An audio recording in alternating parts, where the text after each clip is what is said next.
They won't tell you this, but the most powerful thing you can ever do is turn your attention inward. In a world obsessed with image, noise, and endless comparison, most people forget the one person they truly need to fix themselves.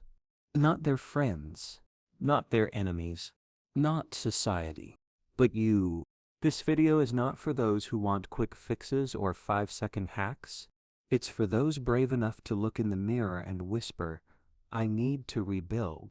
You may not know this, but every day you're either rebuilding yourself or slowly breaking down. There's no middle ground. And the saddest part, most people don't even realize they're crumbling until it's too late. But that's not going to be you. Because today, everything changes. You're about to unlock the blueprint to rebuilding yourself mentally, emotionally, spiritually. This isn't just theory. This is truth, pulled from the raw pages of transformation. What if I told you that focusing on yourself is not selfish, but sacred? That solitude is not loneliness, but power. That healing is not passive, but an active, daily war. And what if I told you that you are the battleground? In this video, you'll discover the unseen traps that keep you stuck in cycles of self-doubt. You'll learn why ignoring your own needs doesn't make you stronger.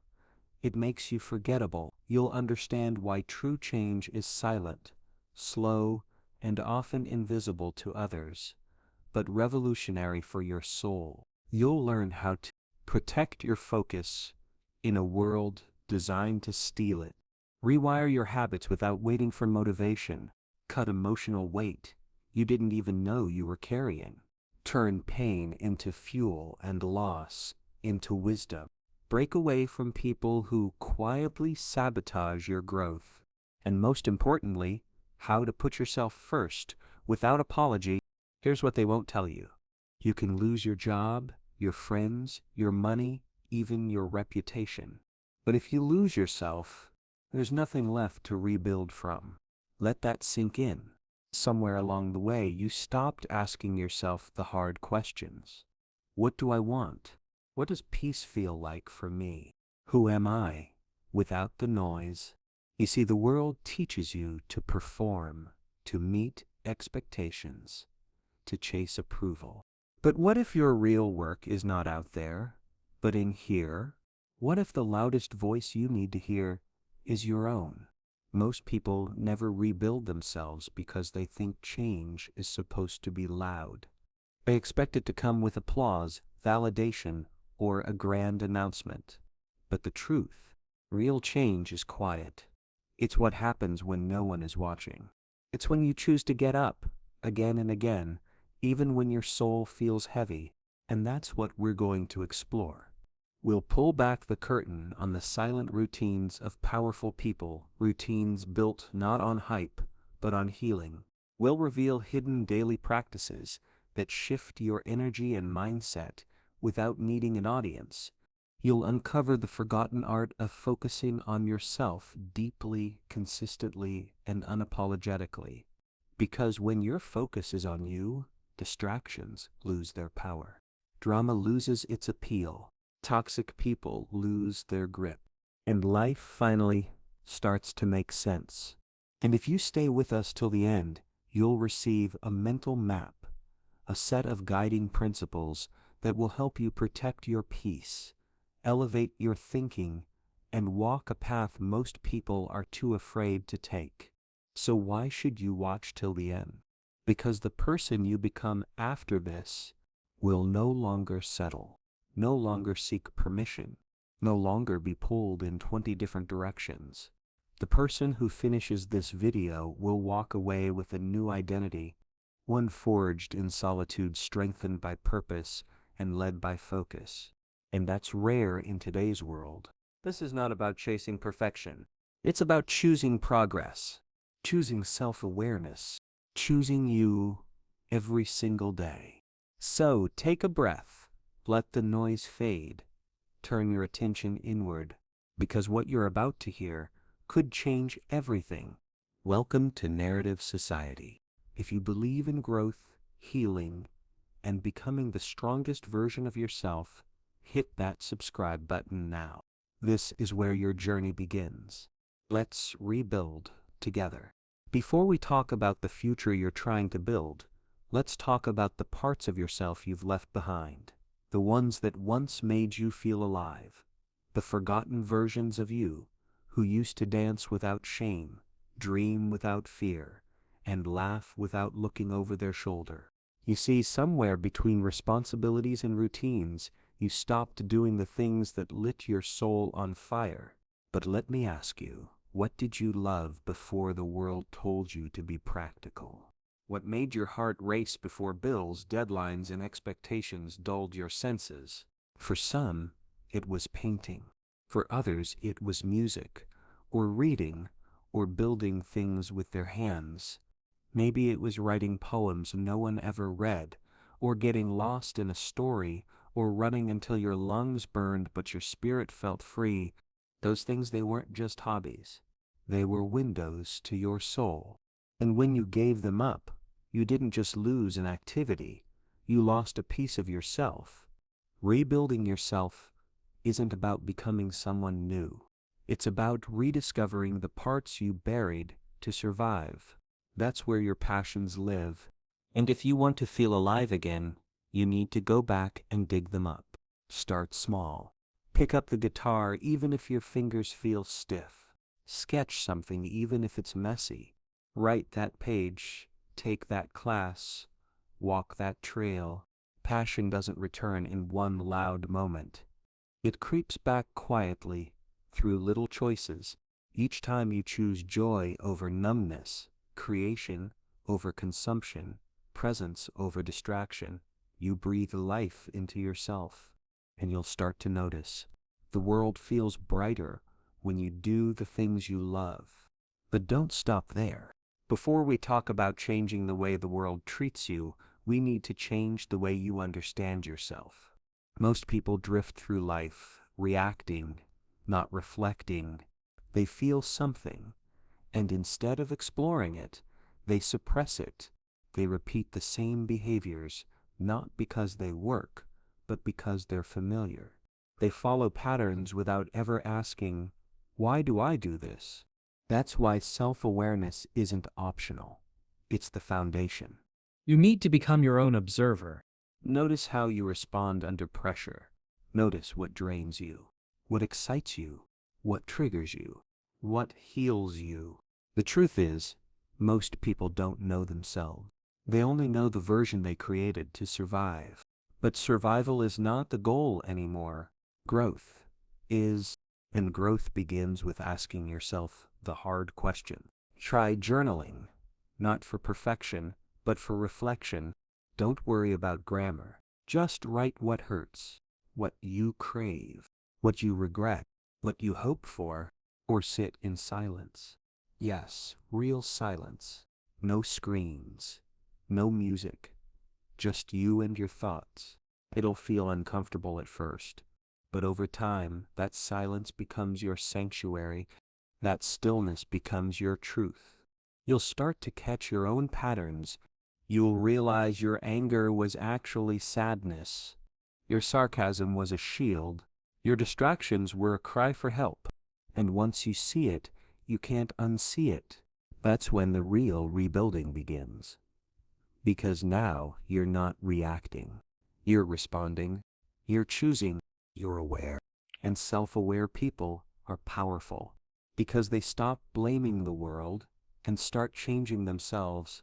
But awareness is only the beginning. Before we talk about achieving anything, let's talk about the one thing people always neglect when rebuilding themselves: well-being. Because here's the truth. You can have all the dreams in the world, all the plans, all the goals.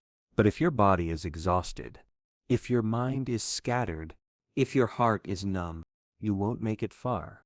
That's why prioritizing your well-being isn't a luxury, it's survival. Ask yourself, when was the last time you truly rested? Not just sleep, but rest. When you let your body soften, your mind slow down, your nervous system unwind, When was the last time you moved your body because it felt good, not because you had to? When did you last drink water before coffee? Eat because your body needed it, not because your calendar allowed it. When did you last say no without guilt? Cry without shame? Laugh without restraint? Taking care of yourself isn't selfish. It's sacred. So start with small rituals. Stretch for 5 minutes before your phone wakes up. Go for a walk without earbuds. Breathe. Really breathe. Replace scrolling with silence. Replace caffeine with water. Replace chaos with routine. You don't need a 10-step program. You need to listen to you. Some days, that will mean choosing fruit over sugar. Other days, it'll mean choosing sleep over scrolling. And sometimes, it'll mean canceling the meeting and taking care of your soul instead. You don't want an explanation for protecting your peace. And if someone makes you feel guilty for choosing rest, they were never rooting for your healing to begin with. True rebuilding means putting your well-being at the center, not the edges. You don't pour into others from an empty cup. You don't serve the world by running yourself into the ground. You serve by being whole. So the next time someone asks you what you've been up to, say this: I've been rediscovering who I am.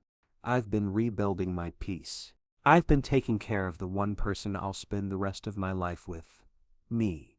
Let the world misunderstand. Let them question, because this season isn't about them. It's about you. Change doesn't begin with massive decisions. It begins in the little moments.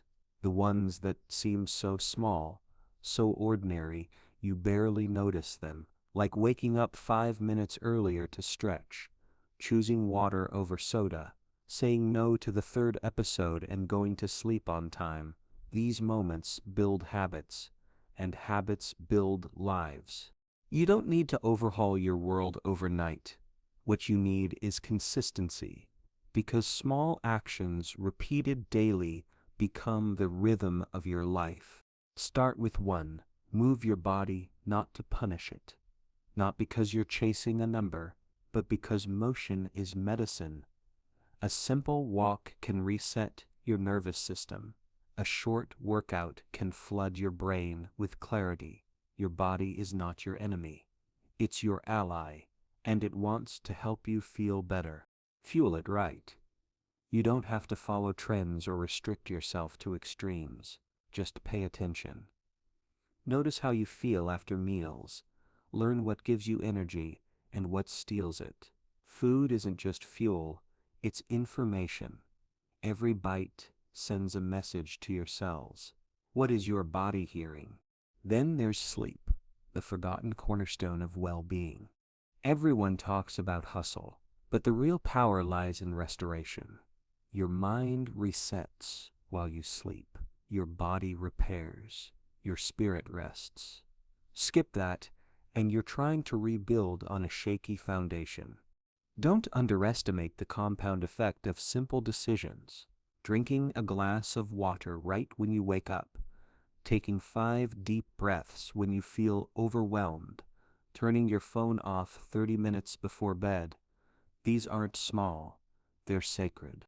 But it doesn't stop there. Healthy habits go beyond food and fitness. They include the way you speak to yourself, the way you manage stress, the boundaries you enforce. Start noticing, when do you feel most alive? What drains you? What fills you? Once you tune into those answers, you start to change not just your schedule, but your standard. And that's where growth begins. Growth doesn't happen in the comfort zone. It happens when you step outside of what's familiar, when you do the thing that scares you, when you choose discomfort over stagnation. That moment right there is when you stretch. It could be speaking up when you usually stay silent, applying for the job you think you're not qualified for, starting the business with no guarantee it'll work, leaving the relationship that's safe but empty. Growth hurts because it requires letting go of who you were and trusting who you're becoming. You're not weak for feeling fear. You're human. But courage isn't the absence of fear, it's moving forward despite it. And every time you do something you once thought you couldn't, you rewrite the story in your head, you break the belief that says, I'm not enough. You realize you were capable all along. You just had to try. But growth isn't just about the big leaps. It's also about learning, paying attention to the lessons in every experience, even failure, especially failure. Because failure is not your enemy, it's your teacher. It shows you what didn't work, what needs to change, what to try next, and if you're paying attention, you'll realize every setback was actually a setup for your evolution. Don't cling to who you were last year. That version of you got you this far. Honor them, thank them, then let them go. Growth is about releasing, renewing, and rising. But how do you know what growth looks like for you? That's where your core values come in. When was the last time you asked yourself, what truly matters to me? Not what your parents value, not what your friends chase, not what society shouts is success, but you. What do you stand for? Because your values are your compass. They guide every decision, whether you realize it or not. Maybe your core value is honesty. Then why are you stuck in a job where you can't speak your truth? Maybe it's freedom. Then why are you saying yes to things that box you in? Maybe it's love. Then why are you tolerating relationships that feel cold? Living out of alignment with your values creates inner chaos. You'll feel it as anxiety, restlessness, burnout, and you'll keep searching for answers outside of yourself, not realizing the tension comes from living against your own truth. So, get clear. Write down the 5 things that matter most to you: peace, adventure, loyalty, creativity, spirituality, whatever they are, name them, claim them. Then, look at your life. Are your choices matching your values? If not, it's time to adjust. Not all at once, not perfectly, but intentionally. Say no to what doesn't align. Say yes to what brings you closer to who you really are. Let your values guide your calendar, your commitments, your relationships. Because authenticity isn't just about being real, it's about being true to your essence. And when your daily habits, your growth, and your values all align, something incredible happens. You stop feeling like you're pretending. You stop chasing a version of success that doesn't fit. You stop needing external validation. You begin to feel whole, not because life is perfect, but because you are in integrity. And when that happens, when your actions match your beliefs, when your growth reflects your truth, and when your habits support your well-being, you stop surviving and start living, not for anyone else, not for applause, but for you. Goals are not just targets, they are the architecture of your future. They give shape to the invisible, form to the formless, and direction to the drifting. But not all goals are created equal. When they're too vague or too big, they become burdens instead of bridges. You don't need pressure, you need purpose. Start small. Start clear. Ask yourself, what matters to me right now? Not what's trending, not what others expect, but what pulls at your heart when the world is quiet. Now take that answer and give it structure. Want to write a book? Start with 1 page a day. Want to be healthier? Begin with walking 10 minutes after meals. Want to save money? Try skipping just one unnecessary purchase per week. Make it so small that failure feels silly. Progress isn't about leaps, it's about steps. Tiny, repeated ones that build momentum. Break big dreams into bite-sized moves. Write them down. Track them. Celebrate each milestone, no matter how minor it seems, because consistency beats intensity every single time. And let your goals live next to your values. If family matters most, then don't let work goals push them aside. If peace is your priority, don't chase chaos in the name of ambition. Align your goals with your soul, or you'll arrive at the destination and feel empty. But what about when you're tired? When life feels heavy and the to-do list keeps growing? That's where daily self-care becomes not just helpful, but essential. Self-care isn't indulgence, it's maintenance. Just like you wouldn't drive a car without fuel, you can't drive your life without energy. And energy doesn't come only from sleep or food. It comes from presence, from peace, from moments that return you to yourself. Light a candle, read a page, stretch in silence, sip your tea slowly, meditate without judgment, breathe deeply, even just for 1 full minute. The world may not pause for you, but you can pause for yourself. And when you do, something shifts. You become less reactive, more intentional. You begin to hear your thoughts clearly. You begin to feel your emotions honestly. That space, that stillness, it's where your strength is rebuilt. You don't need to earn rest. You don't have to prove you deserve calm. Care is not a reward. It's a requirement. Try journaling before bed to release the noise in your mind. Take breaks during the day to go outside, touch grass, look at the sky, listen to music that makes your heart beat softer. Return to hobbies that used to make time disappear. Crochet, paint, build, fix, garden, dance. Lose yourself in the flow of creation, not consumption. And once you begin filling your own cup, something beautiful happens. You become ready to pour into others again. But not just anyone. Not everyone deserves access to your energy.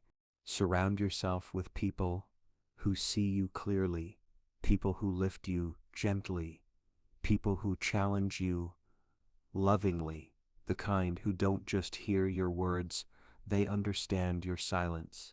Some connections will not survive your healing, and that's okay. Growth changes your frequency, and not everyone is tuned to the new channel. Let them go without guilt. Release the ones who drain you, confuse you, or make you feel small. Instead, lean into relationships that reflect your best self back to you. The friends who hold space, not judgment. The mentors who push you, not pressure you. The partners who listen with presence, not just respond with advice. Nurture these bonds. Show up for them. Communicate with kindness.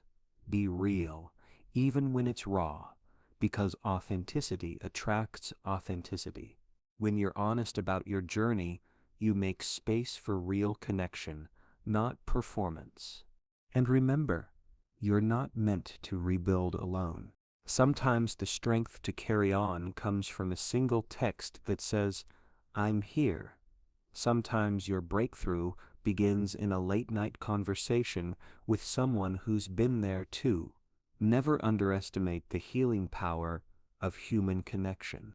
Speak your needs. Ask for help. Say what hurts. Let others support you and offer the same back. Relationships are not transactions. They are mirrors and medicine.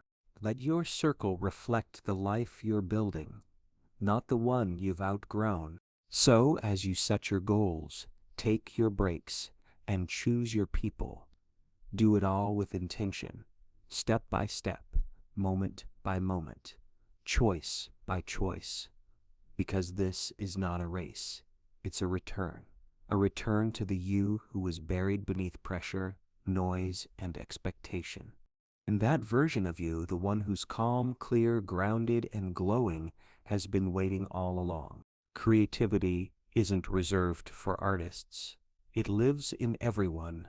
It's the quiet whisper urging you to write that story Sketch that scene, build that idea, question the ordinary. Creativity is how the soul speaks without using words.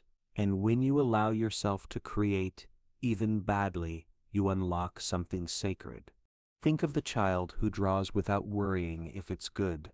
That freedom, that joy, it's still in you. Maybe it got buried under deadlines, routines, criticism, but it didn't disappear. It's waiting for you to come back. Start small. Doodle in the margins. Rearrange your space. Hum a tune that hasn't been written yet. Let your mind wander without judgment. When you create, you connect with parts of yourself you've ignored. You find answers where logic failed. You realize that not everything needs to make sense to have meaning. Creativity is healing. It's not just expression, it's expansion. It makes room for who you are becoming. It teaches you to try, fail, adapt, and try again. It doesn't ask for perfection. It asks for presence. Use creativity to solve problems, to release tension, to spark new visions of your life, whether through words, visuals, movements, or ideas. Let yourself make things not because the world demands it, but because your heart does. But sometimes even the desire to create is blocked, not by lack of time or skill, but by belief. Deep down, silent voices echo, "I'm not good enough. It won't matter. Why even try?" These are not truths. They're limits we learned. They come from past failures, from judgment, from fear, and most dangerously, from repetition. The more you think something, the more it feels real. But feeling isn't fact. I'm not creative? I always mess things up. I'll never change. These are just stories. Old, tired ones. And like any story, they can be rewritten. Start noticing your inner dialogue. Catch the thought as it arises. Ask, who told me this? When did I decide this was true? Often, you'll find there's no solid ground beneath the belief, just a moment that got stuck. Now challenge it. If you believed the opposite, what would change? I am creative. I learn from mistakes.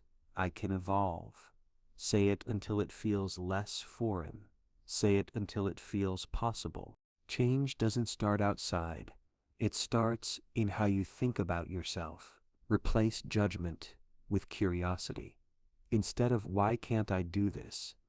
ask, what would help me try again? That small shift can unlock a door. Every time you choose belief over fear, you rewrite the script. Every time you act in spite of doubt, you chip away at the wall. Progress doesn't come from confidence. It comes from courage. Confidence follows action. And as you create and shift beliefs, something else sharpens your emotional intelligence.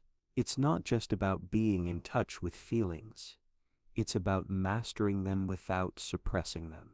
It's knowing when anger hides hurt, when silence masks fear, when others say one thing but mean another. Emotional intelligence is the quiet strength behind meaningful relationships. It helps you navigate conflict, listen with presence, respond instead of react. It builds bridges where others burn them. It deepens understanding inside and out. Start with self-awareness. Ask yourself, what am I feeling right now? Don't judge, just name it. Sad, anxious, restless, content. Naming feelings reduces their power. They stop swirling. They land. Then explore why. Trace the emotion back to its source. Did someone cross a boundary? Did you feel unseen? Did something old get triggered? Emotions are messages. They ask you to listen, not ignore. Next comes regulation. Can you sit with discomfort without exploding or escaping? Can you breathe through stress instead of numbing it? Practice small pauses. Count to 5. Take a walk. Write down what you wish you could say. These habits create space between feeling and action. That space is where growth lives. Don't forget empathy. Try stepping into someone else's shoes, not to justify them, but to understand. When you feel what others feel, connection deepens. And with that, so does your impact. Improve communication by listening more than you speak. Validate others' emotions without fixing them. Say what you need with clarity and calm. Emotional intelligence isn't flashy, it's foundational. It holds relationships together when words fall short. In tough moments, remember, your thoughts aren't always facts. Your emotions aren't always commands. You are not defined by what you feel, but you are shaped by how you respond. As your creativity expands, your beliefs shift, and your emotional intelligence strengthens, something subtle begins to change. You carry yourself differently. You think clearer. You connect deeper. You start living from the inside out, no longer driven by fear, but by purpose. No longer bound by limits, but led by vision. No longer reacting, but creating yourself, your world, your future. Every step counts, even the ones that feel too small to notice. Waking up early one more day, saying no to something that drains your energy, pushing through a tough task, taking time to rest. These are victories. They might not seem like much at first glance, but they're proof that you're trying, that you're building something, that you haven't given up. Celebrating small wins is how big change begins. Smile after finishing a workout. Write down a moment you handled better than before. Share your little progress with someone who gets it. Treat yourself with kindness, not criticism. Each win, no matter the size, is a brick in your foundation. Recognition fuels momentum. When you pause to say, "I did this," your mind lights up. Motivation grows. Confidence deepens. You begin to trust your ability to change, not because you reached the end, but because you showed up again. Even in setbacks, there's a reason to celebrate. You learned. You adapted. You endured. That's not failure. That's forward. What drives that ability to keep going? It's not just discipline. It's inner strength. That quiet force inside you that whispers, "Keep going when everything feels heavy." It's resilience born from struggle, not ease. And you don't have to be hard on yourself to be strong. In fact, self-compassion is what builds real strength. It's telling yourself, it's okay to feel this. It's okay to rest. It's okay to begin again. Self-compassion is not weakness. It's what helps you rise after falling. It's the belief that you deserve another chance. When you treat yourself like someone worth fighting for, everything changes. Strength grows in the days when nothing goes right, yet you try again, in the quiet moments when you could quit, but don't. In the decision to respond with grace when the world shouts for anger. To access that strength, sometimes you just need space. That's where balance comes in. When life becomes all work and no breath, you lose your center, you lose your joy, you lose touch with who you are outside the job, the deadlines, the pressure. Balance isn't just about time, it's about energy. Where is your energy going? Who is it feeding? What's left for you? Set clear boundaries. Know when to log off. Say no without guilt. Make time for hobbies, relationships, rest. Give yourself permission to exist outside of productivity. You are not your job. You are not your output. Balance also means being present in both worlds, work and life. When you're working, focus. When you're off, really be off. Let go of the guilt that whispers you should always be doing more. You deserve a full, rich life, not just tasks. With balance, you start seeing the bigger picture. You begin to wonder what all this is for. That's where purpose lives. Not in doing more, but in doing what matters. Finding your purpose doesn't mean having all the answers.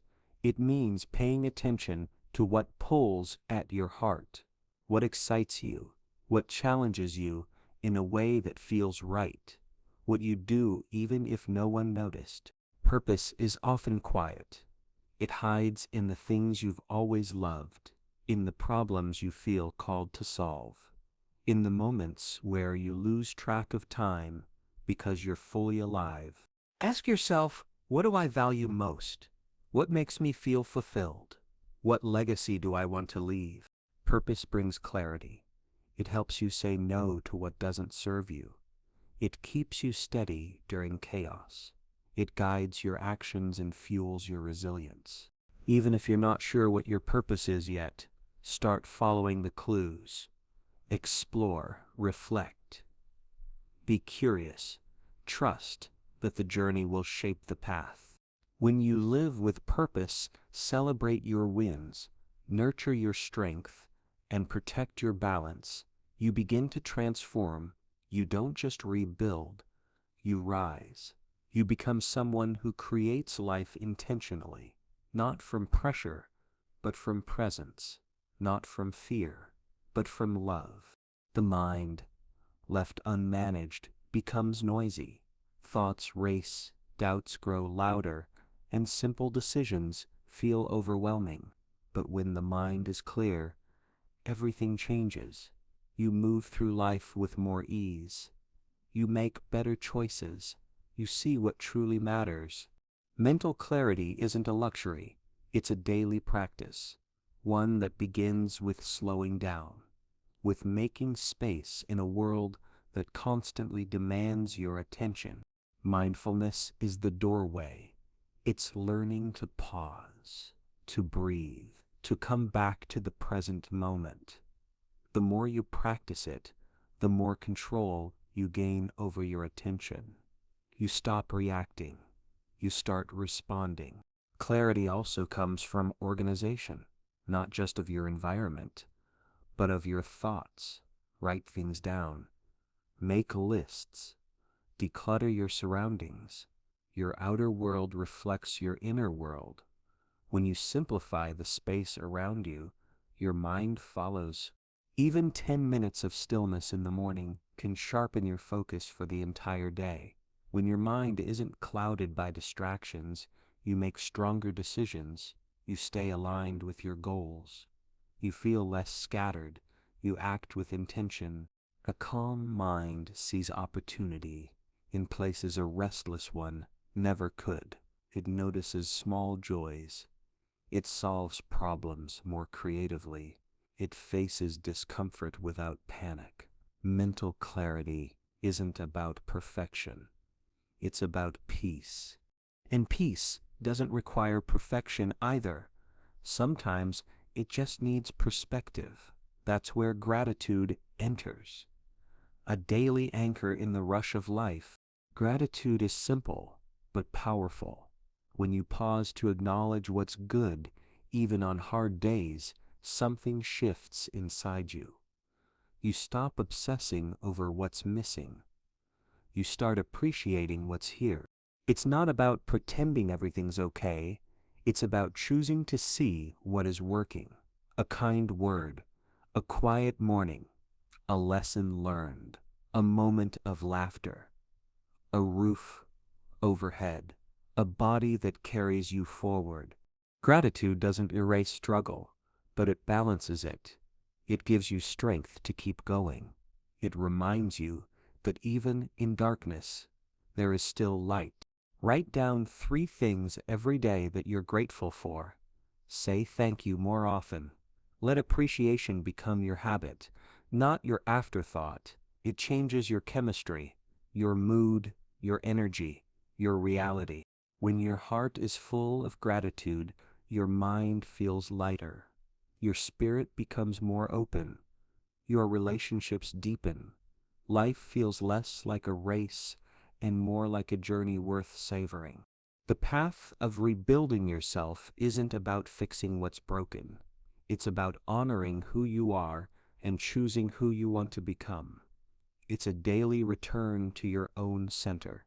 You don't need a dramatic event to start. You just need today. You need the willingness to pay attention to yourself, to listen, to care, to show up. Growth is not a one-time decision. It's 1,000 small choices. To learn instead of retreat, to speak instead of stay silent, to rest instead of burn out, to forgive instead of carry resentment, to begin again instead of give up. Every day you're either building or neglecting, nourishing or draining, growing or settling.